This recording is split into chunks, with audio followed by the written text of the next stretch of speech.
Radhe Radhe everyone. मेरी सभी प्यारी प्यारी बहनों, सखियों, बच्चियों को करवा चौथ की ढेर सारी शुभकामनाएं। माता करवा चौथ की कृपा से आप सभी का सौभाग्य सदा सर्वदा बना रहे। तो फ्रेंड्स, आज की वीडियो में मैं आपको करवा चौथ की संपूर्ण पूजा विधि बताऊंगी।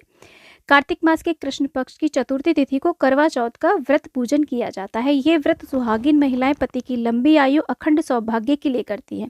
देखिए, वैसे तो ये पूजा ग्रुप में की जाती है, लेकिन कई बार ऐसा होता है कि हम अकेले होते हैं, तो पूजा कैसे करें, अकेले होकर के करवा कैसे फेरें, करवे कैसे लेने चाहिए, कितने करवे लें, करवे में क्या भरें, सुहाग की सामग्री का बाद में क्या करें, बायना किसको दें, तो ये तमाम जानकारी आज की इस वीडियो में आपको मिलने वाली है। वीडियो बहुत ही महत्वपूर्ण है, तो वीडियो को आप अंत तक जरूर देखना। देखिए, किसी किसी के यहाँ पर तो दोपहर में कहानी सुनी जाती है, यानी कि दोपहर के समय करवा चौथ का पूजन किया जाता है। किसी किसी के यहाँ पर शाम को प्रदोष काल में कथा पूजन किया जाता है। तो जब भी आपके यहाँ पर ये पूजा होती हो, तब आप पूरे 16 श्रृंगार करके ही इस पूजा को करें। आप चाहें तो अपनी शादी का जोड़ा पहन सकते हैं, नहीं तो जो भी आपने साड़ी ड्रेस तैयार करी है उसे पहन के पूरे 16 श्रृंगार करके चूड़ी, बिंदी, मेहंदी, महावर, मांग टीका, नथ लगा करके अच्छे प्रकार से दुल्हन की तरह सज धज के इस पूजा को करें। हाथों में आप भरी भरी चूड़ियाँ पहने, चूड़ा पहन सकते हैं, और इसी के साथ में एक दिन पहले ही आप अपने हाथों में अच्छे प्रकार से मेहंदी लगा लें। उसके बाद में हम एक चौकी लगाएंगे, और चौकी के ऊपर हमें लाल रंग का वस्त्र बिछाना होता है। करवा चौथ माता की ऐसे कोई तस्वीर ले सकते हैं, और अगर आप तस्वीर नहीं ले रहे हैं तो कैलेंडर भी ले सकते हैं। कैलेंडर हमें हर साल नया लेना होता है, तस्वीर है तो तस्वीर को आप हर साल उसी तस्वीर को यूज़ कर सकते हैं। हमारी तस्वीर में गणपति महाराज दिए गए हैं, तो यहीं पर हम इनका पूजन कर लेंगे, क्योंकि जो चौथ की तिथि होती है ना, गणेश भगवान को समर्पित तिथि होती है, तो इसमें गणेश जी का पूजन हमें जरूर करना होता है। तो ऐसे चौकी के ऊपर करवा चौथ माता की तस्वीर हमने विराजमान कर दी है। उसके बाद में माता को हम लाल रंग की चुनरी उड़ा देंगे। तो ऐसे हमने चुनरी उड़ा दी है। उसके बाद में हम कलश की स्थापना करेंगे, क्योंकि आज मैं संपूर्ण पूजा विधि बता रही हूँ, तो इसमें कलश की स्थापना की जाती है। अगर आपके यहाँ पर नहीं की जाती है तो आप इसे स्किप कर सकते हैं। अष्टदल कमल हमने चावलों से बना लिया, उसके ऊपर एक कलश के कंठ में मौली बांध के उसके ऊपर रोली से स्वास्तिक बना के ऐसे हम रख देंगे, और उसके बाद में उसे हम कंठ तक जल से भर लेंगे। कलश के अंदर सिक्का, सुपारी, हल्दी की गांठ, कुछ अक्षत और दूर्वा डाल देंगे। उसके बाद में कलश के अंदर हम पत्ते लगाएंगे। आम के, अशोक के 5-7 पत्ते लगाएं। पत्तों के ऊपर भी आप रोली चंदन से टीका लगा लें। उसके ऊपर हम रखेंगे एक कटोरी में चावल भर के। तो यहाँ पर आप गेहूं भी ले सकते हैं, क्योंकि करवा चौथ की पूजा में ना गेहूं का ज़्यादा महत्व है। अगर आपके पास गेहूं है तो गेहूं ले लें, नहीं तो चावल भी आप रख सकते हैं। उसके बाद में कलश के ऊपर हमें एक दिया रखना होता है। दिया थोड़े बड़े साइज़ का लें, क्योंकि जब तक हम पूजा करेंगे, चंद्रमा को अर्घ्य देंगे, तब तक ये दिया जलते रहना चाहिए। तो बड़ा सा दिया हमने रख लिया है। देसी घी का या तिल के तेल का आप दिया ले सकते हैं। उसके बाद में एक हम मिट्टी का करवा लेते हैं। ये जो करवा है, करवे में छेद होता है, और उसके अंदर हम लगाते हैं, ये सरे की सीकें होती हैं, 4-4 सीकें लगती हैं ये। तो जो मिट्टी का करवा होता है ना, वो सबसे ज़्यादा शुभ माना जाता है। इसके अलावा अगर आप धातु का करवा यूज़ करते हैं तो हर साल आप उसी को यूज़ कर सकते हैं। अगर मिट्टी का करवा लेते हैं तो हर साल हमें नया करवा लेना होता है। करवा जब हम लेंगे तो साथ में उसका ढक्कन भी हमें लेना होता है। करवे के अंदर हम ऐसे जल भर देंगे। आप चाहें तो इसमें चांदी का सिक्का या अंगूठी भी डाल सकते हैं, क्योंकि इससे चंद्रमा का पूजन किया जाता है। करवे के ऊपर भी हम ऐसे कुछ ना कुछ मीठा जरूर रखेंगे, इसे हमें खाली नहीं रखना है। उसके बाद में हम ऐसे करवे की जो टोंटी है ना, मुँह इस तरीके से करवा चौथ माता की ओर करके हम करवे को ऐसे रख देंगे। उसी के साथ में एक और करवा लिया जाता है। ये करवा आप मीठा करवा जो होता है ना, खांड वाला, वो भी ले सकते हैं, या फिर मिट्टी का भी ले सकते हैं। ये दूसरा करवा पार्वती माता का होता है। तो इस करवे को हमें दान करना होता है, तो ये मीठा खांड का भी ले सकते हैं या फिर मिट्टी, इनमें से कोई एक करवा हमें लेना होता है। इसके कंठ में भी हम मौली बांध लेंगे। देखिए, मिट्टी का जो करवा हमने लिया है, चाहे तो आप डेकोरेशन वाला ले सकते हैं, या फिर सिंपल जो आते हैं ना करवे, वो भी ले सकते हैं। क्योंकि हमारा डेकोरेशन वाला है तो उसके कंठ में हमने मौली नहीं बांधी है, लेकिन खांड वाले करवे के कंठ में मौली बांधेंगे। इसे देखिए, इसके अंदर खील पताशे भरे जाते हैं। आप मेवा, मिश्री आदि भी भर सकते हैं, यानी कि इसे खाली नहीं रखा जाता है। इसे हमने खील पताशे से भर दिया है। इसको भी हम माता रानी के सामने ऐसे रख देंगे।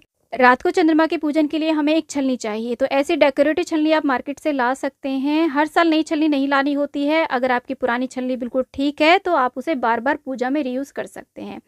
करवा चौथ की पूजा में गेहूं का बहुत ज़्यादा महत्व होता है। अगर आपके पास गेहूं है तो आप थोड़े से गेहूं किसी कटोरी में या बर्तन में भर के पूजा में ज़रूर रख लें, और गेहूं नहीं है तो आप चावल का प्रयोग भी कर सकते हैं। इसके बाद में गणेश भगवान का, माता करवा चौथ का ध्यान करते हुए ऐसे हम कलश का दिया प्रज्वलित कर लेते हैं। उसके बाद में एक लोटे में हम जल लेते हैं, और फूल की मदद से सभी पर जल का छींटा दे करके हम सभी को स्नान का भाव करा लेते हैं। तो ऐसे आप अकेले रहते हुए भी पूरे विधि विधान से करवा चौथ का पूजन कर सकते हैं।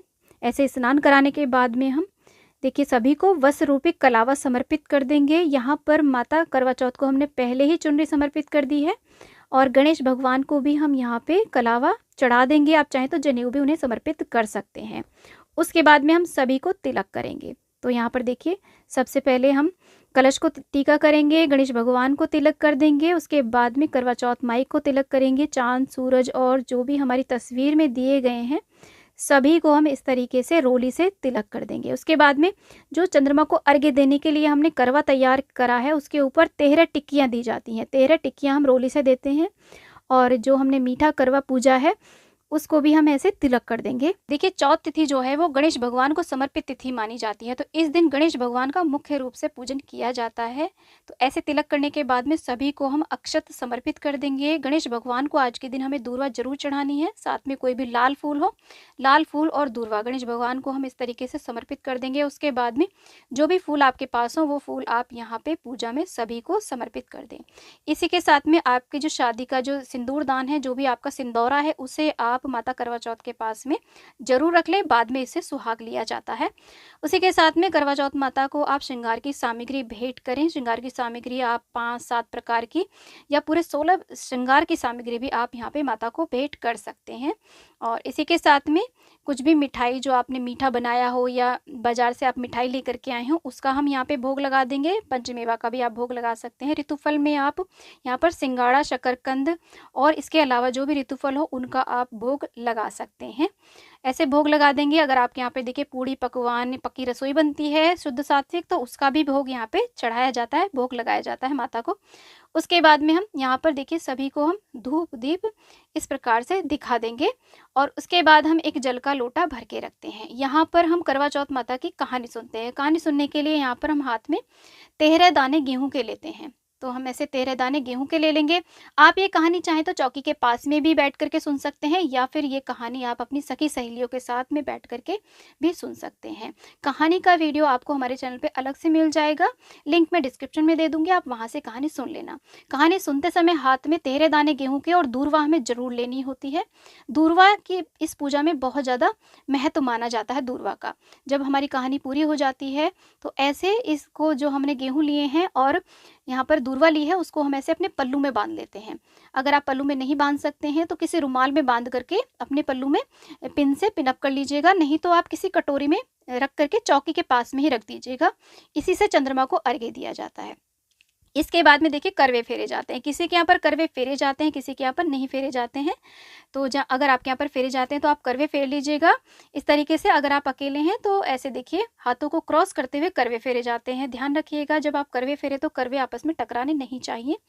और ऐसे पार्वती माता से हम बोलते हैं पार्वती माता सुहाग दो, पार्वती माता सुहाग दो।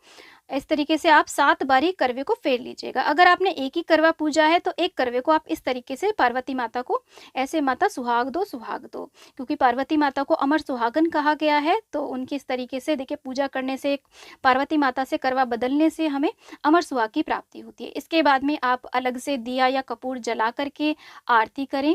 आरती आप यहाँ पे गणेश भगवान की, करवा चौथ माता की कर लें। अगर आपको आरती नहीं आती है तो गोल गोल आरती इस तरीके से घुमा लें। उसके बाद में आप आचमनी करा दें जल के छींटे दे करके। और पूजा में देखिए, पूजा में आप कुछ ना कुछ दक्षिणा जरूर चढ़ाएं, पूजा मेरी कमियों को दूर करने के लिए। इसके बाद में करवा चौथ माता से, भगवान गणेश से हम इस तरीके से अपने अखंड सौभाग्य के लिए, घर में सुख समृद्धि के लिए, पति की लंबी आयु के लिए प्रार्थना करते हैं। पूजा मेरी कमियों के लिए क्षमा याचना कर लेंगे। इसी के साथ में देखिए जो भी हम अपने सौभाग्य के लिए, सुहाग के लिए व्रत करते हैं उसमें बायना पूजा जाता है। संतान के लिए भी यदि हम व्रत करते हैं तो भी बायना पूजा जाता है। बायना में आप साड़ी, सूट कुछ भी पूज सकते हैं। साथ में श्रृंगार की सामग्री आप यहाँ पे चूड़ी, बिंदी, मेहंदी, बिछिया जितना भी देना चाहें श्रृंगार की सामग्री भी आप यहाँ पे पूजें। और साथ में कुछ ना कुछ दक्षिणा रखी जाती है। अब ये जो बायना है ये ससुराल पक्ष में दिया जाता है। आप सासू माँ को दे सकते हैं, सासू माँ नहीं है तो जेठानी ननद को दे सकते हैं, या फिर आप किसी सुहागन पंडितानी को मंदिर आदि में भी दे सकते हैं। और जब आप बायना दें तो बायने में आप कुछ फल रख करके, मिठाई रख करके, मीठा करवा रख करके, गेहूं और दक्षिणा रख करके आप इस बायने को दे दें। बायने को देने से पहले ऐसे हाथ में जल लेकर के ऐसे बायने को मिनसा जाता है। आप ऐसे 3 बारी जल घुमा करके इस बायने को पूज लें, इसे मिनस लें। उसके बाद में आप इस बायने को दें। शाम को सूर्य ढलने से पहले ये बायना निकाला जाता है। यानी कि हमारे यहाँ पे तो कहा जाता है कि गीदड़ बोलने से पहले ये बायना निकाल लिया जाता है और इसे सासू माँ को चरण स्पर्श करके दे दिया जाता है, साथ में भोजन भी दिया जाता है। उसी के बाद में देखिए रात में जब चंद्रमा उदित होगा तो इस करवे से हम जल देंगे और इस करवे को ऐसे ही रखे देना है और इसे हमें हिलाना नहीं है। जब शाम को रात में चंद्रमा उदय होंगे तो हम एक दिया जला के और इस छलनी में चाँद को देख करके चंद्रमा को अर्घ्य देंगे, पति का पूजन करेंगे, पति से आशीर्वाद लेने के बाद में घर में जितने भी बड़े बूढ़े हैं उन सभी से आशीर्वाद लेंगे। ऐसे पूजा करने के बाद में हम माता करवा चौथ से सुहाग लेते हैं। तो जो भी आपने सिंदूरा पूजा में रखा हो उससे माता को 7 बारी सिंदूर चढ़ाएं और 7 बारी ही आप माता से सुहाग लें। यानी कि जो सिंदूर आपने चढ़ाया है माता को उस सिंदूर में से 7 बारी सिंदूर लेकर के आप अपनी मांग में सजा लें। ऐसे सुहाग लेने के बाद में जब आपका पूजन संपूर्ण हो जाए तो इसके बाद में व्रत का पारण किया जाता है। हमारे यहाँ पर तो व्रत के पारण में शुद्ध सात्विक भोजन जो हमने बनाया है, पायने के लिए भी भोजन निकाला है, उसमें से शुद्ध सात्विक भोजन कर लिया जाता है। किसी किसी के यहाँ पर मीठा भोजन होता है, तो जैसे भी आपके यहाँ पर होता हो आप वैसे भोजन करके अपने व्रत का पारण कर सकते हैं। ये जो संपूर्ण चौकी है इसको हम अगले दिन हटाते हैं, रात में ऐसे ही रहने देते हैं और जो भी भोग आपने चढ़ाया है उसको आप सभी में प्रसाद के रूप में बांट देंगे, बायने में कुछ भोजन को दे देंगे। तो ऐसे हमें करवा चौथ का पूजन करना है। आप अकेले भी इस विधि से पूजन कर सकते हैं। उम्मीद करती हूँ कि ये वीडियो आपके लिए बहुत ही यूज़फुल रहा होगा। वीडियो थोड़ा सा भी यूज़फुल लगा है तो प्लीज़ वीडियो को लाइक, शेयर, चैनल को जरूर सब्सक्राइब करें और कमेंट बॉक्स में करवा चौथ माता की जय आप अवश्य लिखें। माँ करवा चौथ की कृपा सभी पर बनी रहे। जय करवा चौथ माता।